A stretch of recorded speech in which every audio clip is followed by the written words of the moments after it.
Hi friends, শুভ সকাল। এই যে দেখো, আমরা সিয়াখালা গিয়েছিলাম, কারণ আজকে আমার সোমবার এবং বাবার দিন। তাই জন্য ননকে বললাম আজকে আমরা সিয়াখালার মিষ্টি খাবো না, চলো আজকে রামতরক থেকে রামকৃষ্ণ থেকে মিষ্টি নেব। এই যে দেখো ফ্রেন্ডস, আমরা রামতরক পেরিয়ে এসে রাস্তার ধারে দাঁড়িয়েছি। ননকে বললাম তুমি মিষ্টিগুলো রেডি করো, আমি একটা ব্লগ বানাবো। এই যে দেখো, রণজিৎ বসে আছে। ননজিৎ মিষ্টিগুলো এখন ওপেন করবে। মিষ্টিগুলো ওপেন করো। এই যে দেখো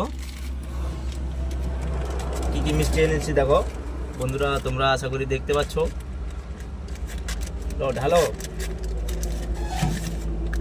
এইটা হচ্ছে কি লবঙ্গ রসগোল্লা, তোমরা দেখতে পাচ্ছ। এই যে দেখো, লবঙ্গ দিবা আছে দুটো করে। এই যে দেখো, আবার দুটো সিঙ্গাড়া এনেছি। এখনো দু রকমের মিষ্টি আছে বন্ধুরা, তোমরা দেখতে পাচ্ছ।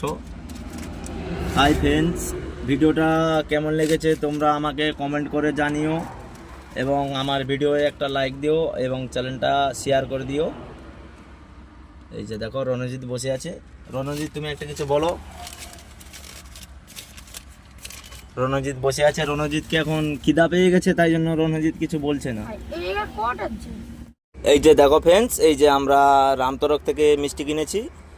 এই কটা মিষ্টি 140 টাকা ফ্রেন্ডস। প্রতিটা মিষ্টি আছে 20 টাকা করে।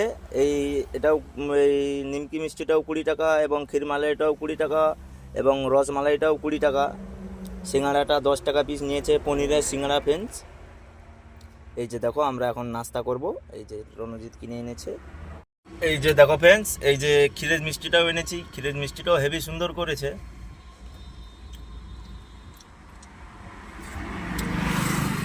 অসাধারণ স্বাদ। রামকৃষ্ণর মিষ্টির জবাব আছে বলতে হবে ফ্রেন্ডস। এই যে দেখো ফ্রেন্ডস, এখন আমি লবঙ্গ জাম খাচ্ছি।